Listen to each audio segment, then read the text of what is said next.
Aïcha avait 22 ans lorsqu'on lui arracha son avenir. Le village d'Aïcha était un endroit paisible, presque irréel, où le temps semblait s'être arrêté, suspendu entre les montagnes et les rizières, entouré d'une nature aussi belle que rude. L'air était souvent parfumé de la terre humide après la pluie, et le bruit du vent, léger mais constant, semblait murmurer des secrets anciens. Les maisons étaient modestes, de simples constructions en terre et en bois, avec des toits de chaux musés par le temps. Chaque rue, chaque sentier semblait appartenir à une époque révolue, un monde où la modernité peinait à pénétrer. Aïcha, pourtant, était différente. Elle était belle, mais d'une beauté discrète, presque intemporelle, comme les montagnes elles-mêmes. Ses yeux, d'un noir profond, brillaient d'une curiosité insatiable, et son esprit, vif et audacieux, rêvait au-delà des frontières de son village. Elle passait des heures à observer les bâtiments en ruine du vieux marché, imaginant des structures modernes, des écoles qui accueilleraient les enfants du village, des maisons pour les familles pauvres.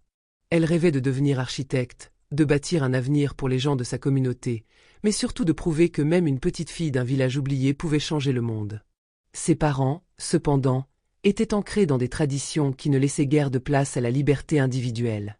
Leur monde tournait autour des valeurs de respect des anciens, de préservation des coutumes et de l'honneur familial. Et dans ce monde, les rêves d'Aïcha étaient des nuages éphémères. Ils n'étaient pas faits pour durer. Un soir d'automne, après un après-midi de pluie battante, alors que le ciel s'obscurcissait et que les étoiles commençaient à se refléter dans les flaques d'eau, Aïcha rentra chez elle, fatiguée après une longue journée de travail au champ. C'est alors que ses parents lui annoncèrent la nouvelle qui allait bouleverser sa vie à jamais. Le mariage était arrangé. Elle allait épouser un homme, et pas n'importe quel homme. Monsieur Karim Ben Yassine. Un homme d'une 60aine d'années, riche, mystérieux, et surtout veuf de 3 épouses qui étaient mortes prématurément, à chaque fois dans des circonstances que personne n'osait vraiment questionner. Lorsqu'Aïcha entendit ces mots, son monde sembla se dérober sous ses pieds. Ses rêves d'une vie autonome, d'une carrière brillante, tout semblait s'effondrer en un instant. Elle resta là, pétrifiée, incapable de comprendre. Le vent dehors soufflait plus fort, comme pour emporter le peu de certitude qu'elle avait. Les larmes lui vinrent immédiatement. Des larmes silencieuses, qui dévalaient ses joues sans qu'elle ne puisse les retenir. Comment pouvait-on lui demander d'épouser cet homme? Comment pouvait-elle accepter d'être un pion dans un jeu auquel elle n'avait jamais consenti?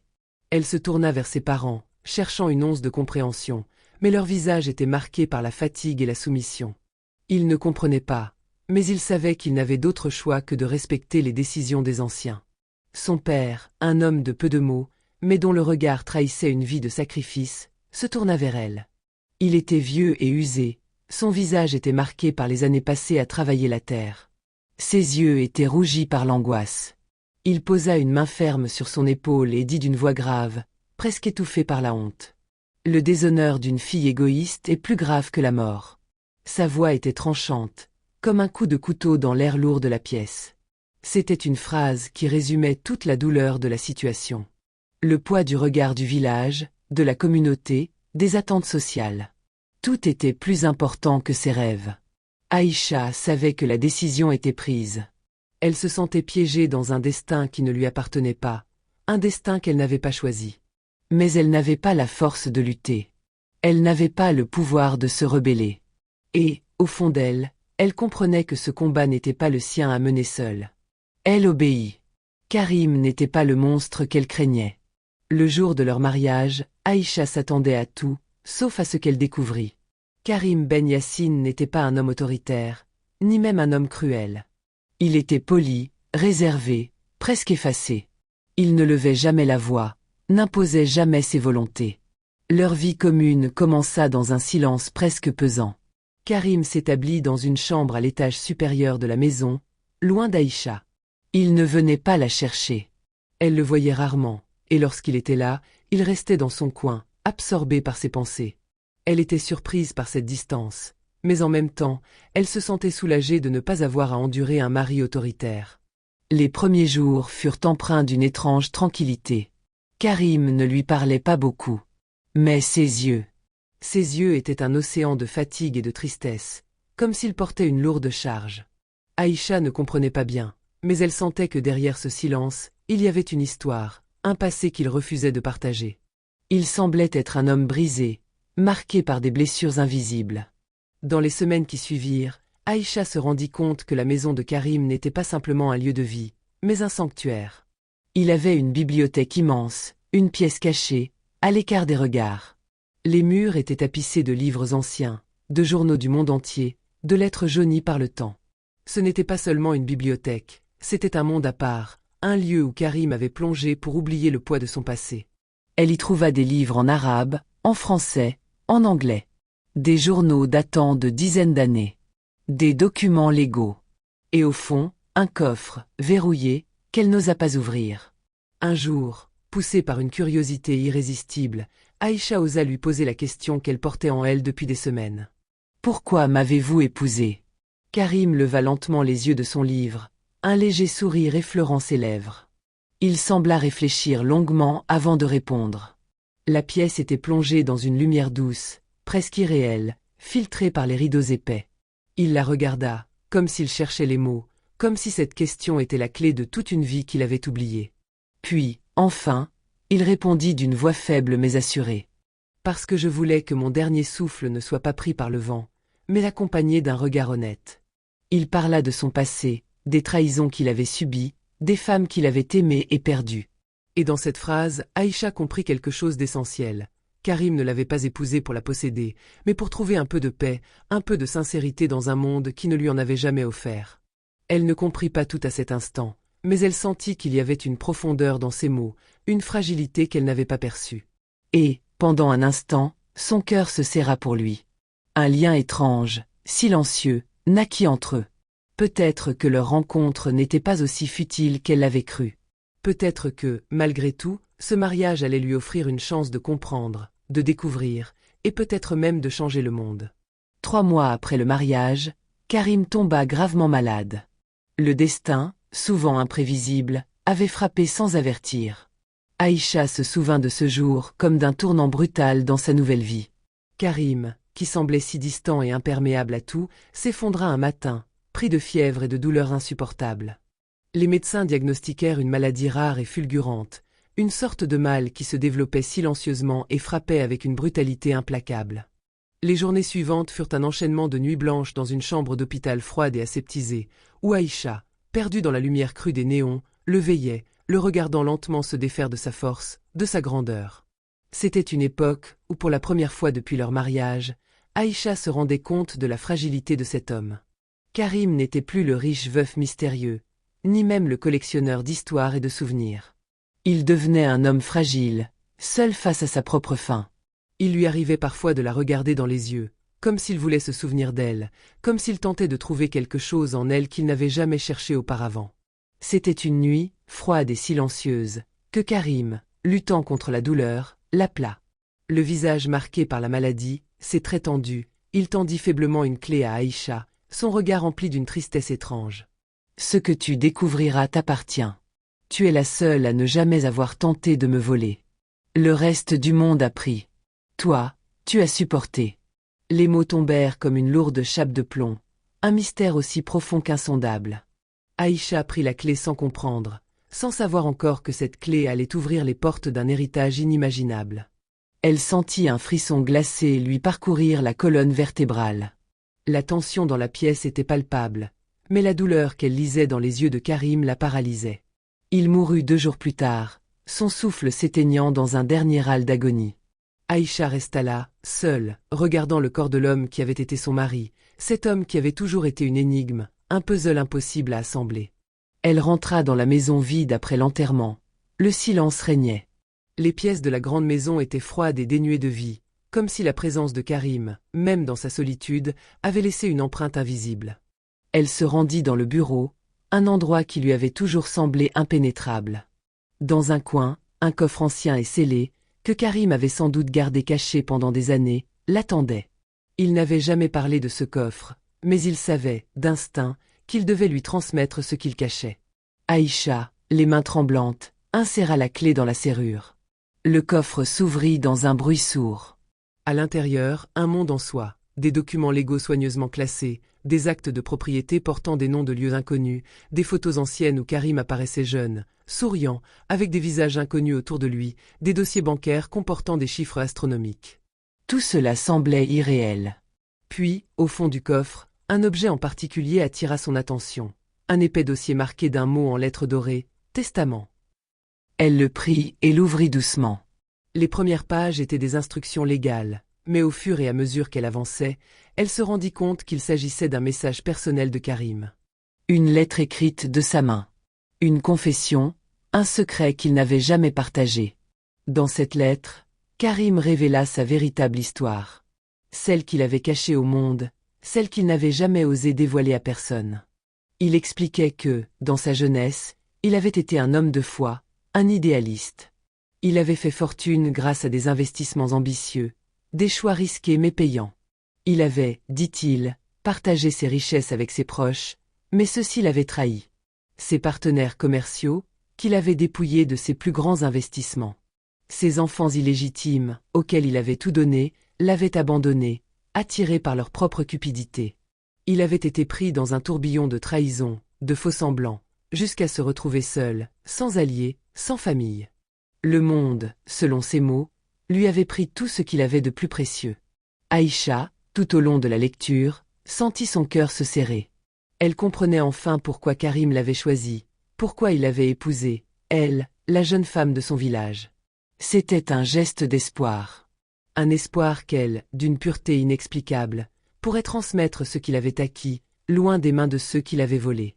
L'espoir qu'elle, sans arrière-pensée, porterait cet héritage non pas pour en profiter, mais pour en faire quelque chose de bien, pour restaurer ce qui avait été brisé. Dans ces dernières lignes, Karim lui écrivit « Je n'ai pas eu besoin d'amour, Aïcha. J'ai eu besoin d'espoir. Toi, tu étais cet espoir. » Ce fut un choc pour Aïcha. La simple idée qu'il ne l'avait jamais aimée, qu'il ne cherchait pas l'affection mais seulement quelqu'un en qui il pouvait avoir confiance, laissa une douleur étrange dans son cœur. Elle n'était pas un choix par amour, mais par nécessité. Et pourtant, elle sentit que, dans ce geste, il y avait une sorte de reconnaissance, une gratitude silencieuse. Aïcha se leva, le silence pesant autour d'elle. Tout avait changé en l'espace de quelques heures. Le monde qu'elle avait connu était désormais derrière elle. Elle était devenue une femme milliardaire, l'héritière de Karim, sans jamais l'avoir cherché. Mais plus que cela, elle était porteuse d'une mission. Elle savait que ce que Karim lui avait légué ne consistait pas seulement en des biens matériels. Il lui avait confié quelque chose de plus grand, quelque chose qui dépassait l'argent et le pouvoir. Elle décida de consacrer sa vie à ce qu'il avait rêvé pour elle, restaurer l'espoir là où le monde l'avait pris.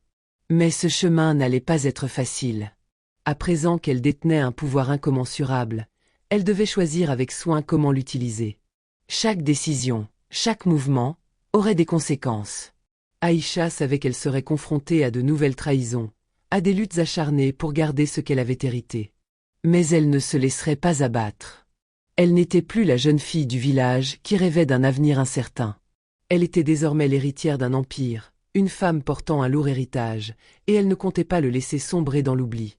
Ce voyage, celui qu'elle allait entreprendre, ne faisait que commencer. Du jour au lendemain, Aïcha devint l'une des femmes les plus puissantes du pays. L'impact de la mort de Karim Ben Yassine et de son héritage colossal se fit sentir immédiatement. Les journalistes s'emballèrent, cherchant à percer l'identité de cette jeune veuve au passé mystérieux. Qui était-elle? D'où venait-elle? Quel était son parcours avant d'épouser un homme aussi influent et énigmatique? Les spéculations ne manquaient pas. Les titres des journaux parlaient de l'ascension fulgurante d'Aïcha, une femme de l'ombre devenue la reine des affaires, une héritière oubliée devenue reine. Pourtant, aucune réponse ne venait de sa part. Les anciens partenaires de Karim, qui avaient jadis fait fortune en l'exploitant, vinrent lui rendre visite, les yeux pleins de désirs et de promesses. Ils espéraient tous une place à sa table, un rôle dans l'empire qu'elle avait hérité. Mais Aïcha les renvoya tous, d'un geste ferme et sans émotion. Elle n'avait ni besoin de leur aide ni de leur compagnonnage. Leur attitude avide et leur hypocrisie l'avaient dégoûtée.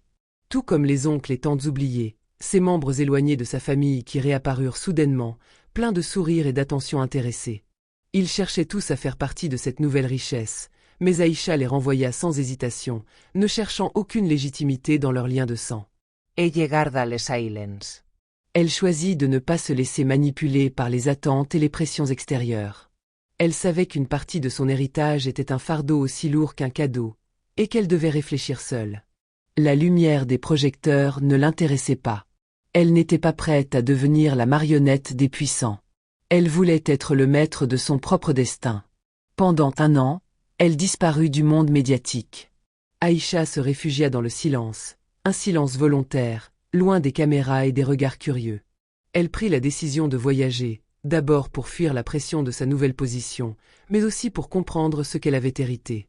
Elle retourna dans le village de son enfance, celui où les rizières étaient en train de se transformer en terrain d'investissement et où les maisons de ses parents, jadis modestes, avaient été englouties par le béton. Elle visita les écoles délabrées, où les enfants n'avaient plus de crayons et les enseignants étaient absents depuis des mois. Les hôpitaux en ruine étaient remplis de patients abandonnés, sans soin ni espoir. Les terres qui avaient appartenu à sa famille, autrefois fertiles et pleines de vie, avaient été expropriées, transformées en propriétés privées pour les riches, privant des centaines de familles de leurs racines et de leurs moyens de subsistance. Elle observa tout cela, ne cherchant pas à fuir la souffrance, mais à la comprendre. Elle plongea dans les archives de Karim, une tâche qui laissa une empreinte indélébile sur elle. Les documents étaient des témoins d'un monde ancien, mais aussi des preuves accablantes des inégalités et des injustices qui régnaient dans ce pays. Aïcha étudia les contrats que Karim avait signés, les sociétés dans lesquelles il avait investi. Elle apprit à comprendre les rouages d'un système qu'elle n'avait jamais vu de près. Elle découvrit des alliances secrètes, des sociétés écrans et des pactes honteux entre les élites économiques et politiques. C'était un monde corrompu, un monde où l'argent et le pouvoir écrasaient les plus vulnérables. Puis elle revint. Aïcha ne pouvait plus se permettre d'ignorer les réalités du pays. Elle comprit que le silence qu'elle avait choisi pendant 1 an devait se transformer en action. Elle n'allait pas se contenter de gérer son héritage comme une simple collection d'actifs financiers. Elle allait le réinvestir dans des causes qui avaient toujours été proches de son cœur. Elle se rendit compte qu'elle ne pouvait pas réparer ce qui avait été brisé par l'argent et le pouvoir, mais elle pouvait au moins tenter de reconstruire ce qui avait été détruit. Aïcha fonda une fondation Karim Ben Yassine, une organisation à but non lucratif qui allait financer l'éducation des filles dans les régions rurales, des endroits où l'inégalité était la norme. Elle croyait profondément que l'éducation était la clé pour briser les chaînes de l'injustice. L'un des premiers projets de la fondation fut de restaurer les écoles du village où elle avait grandi, de remettre sur pied des centres de santé et de financer des bourses universitaires pour les jeunes filles. L'éducation devenait son arme, son levier pour changer le monde. Elle investit également dans la technologie verte, une manière de concilier son héritage financier avec son désir de laisser une empreinte positive sur l'avenir. Elle racheta des entreprises en difficulté, mais pas pour les sauver par simple charité. Non, elle avait un objectif bien plus ambitieux, instaurer des politiques transparentes et sociales au sein de ces sociétés pour en faire des modèles d'innovation responsables. Chaque entreprise qu'elle racheta fut transformée en un lieu où le respect des droits humains et de l'environnement primait sur le profit à tout prix. Mais ce n'était pas tout. Aïcha se concentra aussi sur les veuves, ces femmes souvent oubliées par la société.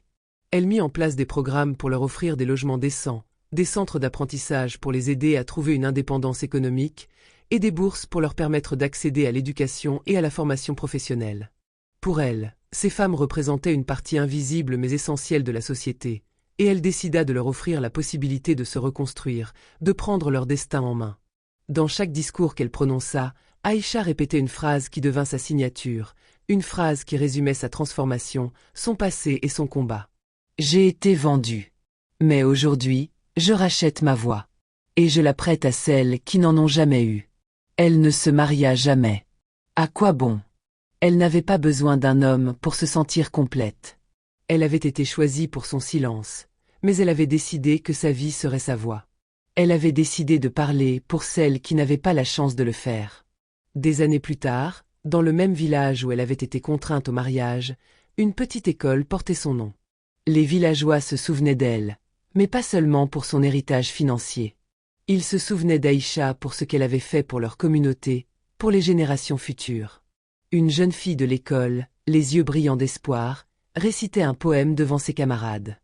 Ils pensaient m'enterrer, mais ils ignoraient que j'étais une graine. Ce poème, qui était devenu un symbole de résilience, résumait parfaitement l'histoire d'Aïcha. Elle avait été enterrée par les circonstances de sa naissance et les choix des autres, mais elle était devenue une graine, prête à fleurir et à transformer son monde. Et la semence qu'elle avait plantée portait désormais ses fruits, chaque jour un peu plus.